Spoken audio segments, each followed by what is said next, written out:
So hello, my name is Anna Grimsrud, and on behalf of my co-authors, I'm here today to talk about outcomes from a community-based model of care known as the adherence clubs. By way of background, I'd like to introduce you to the Gugulethu site where the study took place, talk a little bit about models of care and the way in which we provide ART to our patients, and then get into the specifics of the adherence club model.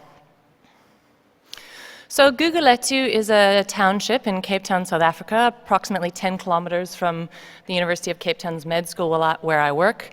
There's high levels of poverty and high levels of HIV, the antenatal prevalence being around 30%. And Gugulethu has about 350,000 people, a very densely populated community.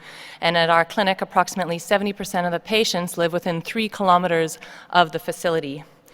ART was first provided in this community by the Desmond Tutu HIV Foundation in 2002, and subsequently the clinic is now run by the province with support from the Desmond Tutu HIV Foundation and the University of Cape Town. And today we have more than 14,000 ART patient files in the clinic. So switching gears a little bit, I want to think back to just over a decade ago when ART first arrived in many resource-limited settings. And not only did we import the drugs, but we imported the way in which we delivered the drugs. So they were very physician-led, hospital-based models with frequent visits. And increasingly this is changing, where the majority of our patients are now managed by nurses, often within their communities at a community health center, and increasingly with a decreased frequency in which they visit that center. Since 2012, I've been working on another sort of model of care, something even further along this shift, a model of care known as the adherence club model, which was originally a pilot project in an MSF in Khayelitsha, South Africa. From the success of that pilot, it's been rolled out across the Cape Metro District. So an adherence club is a group model, generally facilitated by a community health worker, of approximately 30 stable patients, and they meet 5 times a year for usually an hour or less, where they have a group counseling session, a brief screening, and they collect pre-packed ART. To qualify for this model of care, you need to be stable, and on this slide you'll see the definition of a stable patient. In our study, you had to have been on treatment for at least a year. Starting in the beginning of 2015, we've reduced that so that you had to be on treatment for 6 months or longer. Our clubs in Gugulethu are unique, and I'm going to refer to them as CACs, or community-based adherence groups, because our patients meet entirely outside of the health facility at a community center. So they don't have to go to the clinic unless they're acutely ill or they want to go. The emphasis is very much based on peer support and patient self-management, and there's flexibilities in the model such that you can send a buddy if you want to every other visit to collect your ART if you're unavailable. So this would further reduce the frequency with which you had to come for your treatment from 5 times per year down to 3 at a minimum. So we're going to describe the patients who joined our clubs between June 2012 and December 2013, describe the patients, what their characteristics were at baseline, and then look at how they did in a club. Our outcomes of interest were loss to follow-up, which we defined as no clinic visit in the first 12 weeks of 2014, and viral rebound, which was defined as a single viral load measurement above 1,000 copies after suppression. We're also going to try and compare the club patients to the other patients at the facility. And to do this, we use proportional hazards models. We did this in a lot of different ways, so I'm going to talk just about our final model where club participation was modeled as a time-varying covariate. We also modeled the probability of CAC participation using inverse probability weights, and then that weighting was included in our model. So we had more than 2,000 patients join one of 74 clubs. This represented approximately a third of our ART cohort over the first 18 months that we started this program.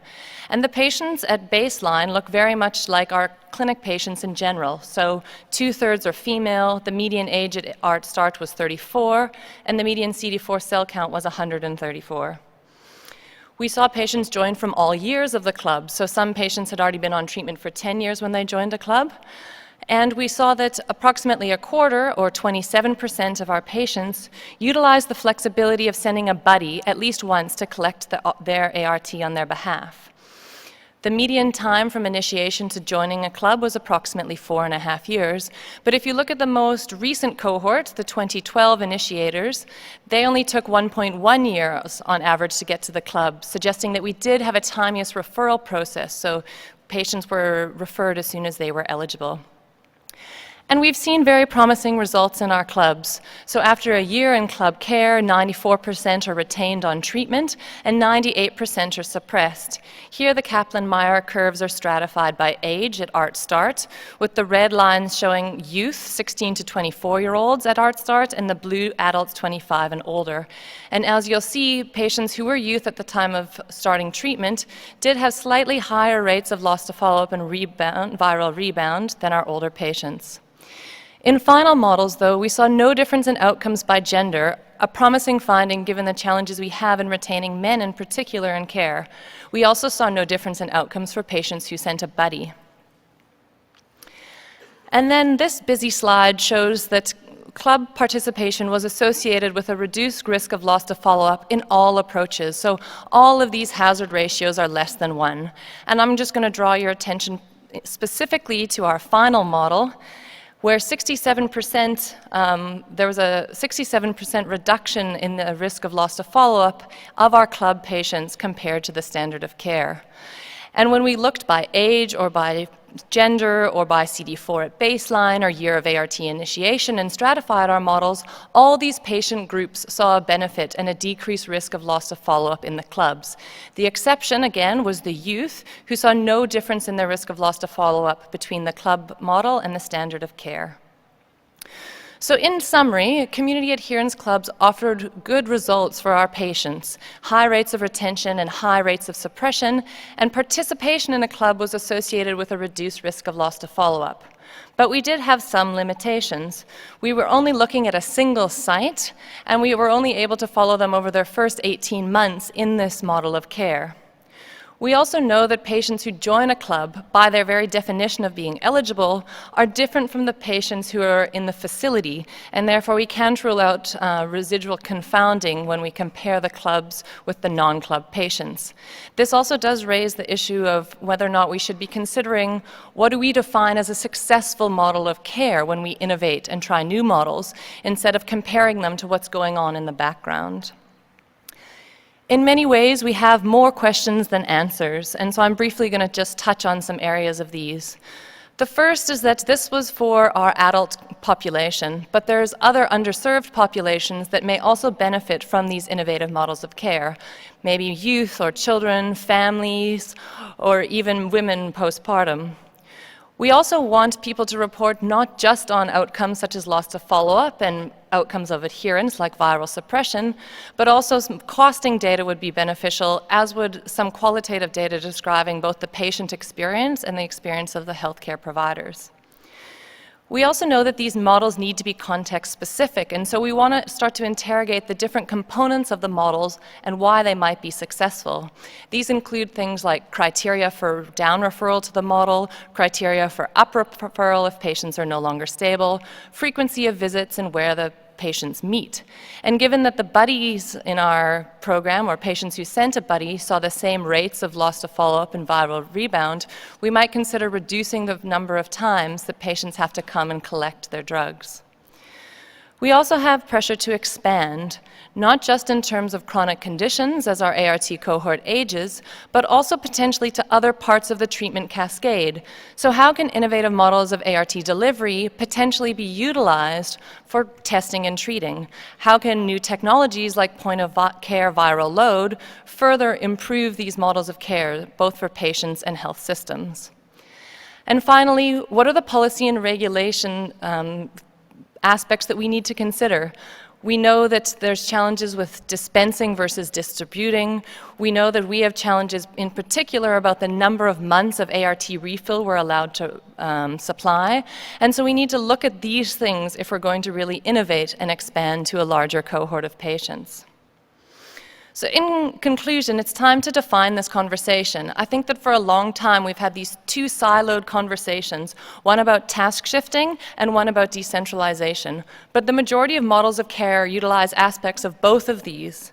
We're also seeing a lot of people talking about demedicalization of HIV and community-based services and simplified delivery, but all of these are about the same thing. And so I'd like to try and pull all this discussion around an umbrella topic around models of care. I also don't think there's a one-size-fits-all approach, and in fact, the same patient may require service in different models at different times in their treatment lifetime. So we're not saying that one approach is right or one is necessarily better than another, but we need to look at different ways of providing service. So thank you very much, and I look forward to your questions.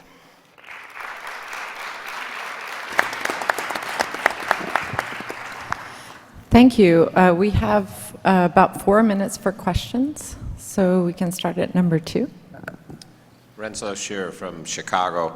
Thanks for a terrific presentation and a really thoughtful model and study design. It's wonderful the empowerment that you're able to offer the enrollees. I'm interested in disclosure. If you could talk a little about that. What would happen to folks who said they didn't want to share with this group? Would they just stay in the standard of care, and just how you approach that generally? Right, so in addition to being stable to join a club, there was also a clinician needed to recommend you to join a club, and you're also supposed to have the option to join a club. So you shouldn't be forced to join this model of care in particular. The other issue with disclosure for us is that because we're offering services outside of the health facility and in the community, we need to be sensitive to that. So part of what we've tried to do when we look for community-based venues is find places where patients might be for other reasons. So the community hall where we host our adherence clubs also offers other community services. It has a daycare or a creche. It has a library. And so we also feel like patients could come up with a reason that they are going there 5 times per year if they needed to do that. Thank you. We'll go to number 9, please. Very much for the presentation. My name's Sarah and I work in the UK. We have community charities that do a lunch for HIV positive patients, but we've never integrated clinical care. Do the clinical staff go along to the sessions to facilitate and distribute the drugs? And how does that work with confidentiality? Great. So our clubs at the moment meet 5 times a year, so they meet every 2 months. And then at the October-November visit, they get 4 months of supply to last over the holiday period because we have a very migrant population over year end. The only time that clinicians come is to collect the routine bloods and for the 1 annual clinical consultation. So the model generally is facilitated, in our case it is, by community health workers. So we don't have clinicians present at the other visits. Great, thank you. Okay, we have time for about 2 more questions. Number 4, please. Yes, thank you. My name is Godfrey Wilk from Elizabeth Glaser Pediatric AIDS Foundation, and I'd like to ask about your standard of care, because as you rightly mentioned, there's a risk of residual confounding. So can you tell us a bit more about the standard of care? Right. So the standard of care that we compared these patients to was where they came from before. So it was a site where they probably would have initiated treatment. It's a site that does nurse-initiated treatment, and most patients would come still every 4 to 8 weeks, and at that visit they would have an individual session with a clinician, a nurse or a doctor, depending on how they're doing on treatment, as well as an individual session with a counselor if necessary, if they're deemed to be not adherent. And then from there, they would proceed to the pharmacy queue and queue there and have their drugs collected from that pharmacy, and the drugs would be packed at that pharmacy. So they would be coming between 5 and 10 times a year, and those visits would last from half to a whole day. Okay, number 2, please. Thanks for a great presentation. So I think Elvin Gang from UCSF, I'm interested in the potential effects of selection on what you've observed, and I think you've obviously done a very robust job of trying to address that. one thing that I might have missed is what fraction of the eligible patients joined a group, because the sort of size of that fraction might help us understand the forces of selection. So we don't know what proportion of eligible patients join, and it's actually something we're hoping to delve into a little bit with some of the qualitative work, is understanding if the patients who are eligible and don't join is because they choose to stay within the standard of care model, or if it's that they're not offered the club model. So we don't actually quite understand the composition of who's left at the clinic. Is there still a question at number 3? You've moved out of the spotlight. Thank you very much for the presentation. My name is Ginika. I work for Management Sciences for Health. Just a quick one. I was wondering if the study looked at proximity to club, how it influenced outcome compared to the standard of care. Proximity to club is where they live compared to the facility. Yeah, then secondly, I'm also wondering if during the analysis there was an attempt to do a stratification for those who collected by proxy. What was their viral load outcome? Thank you.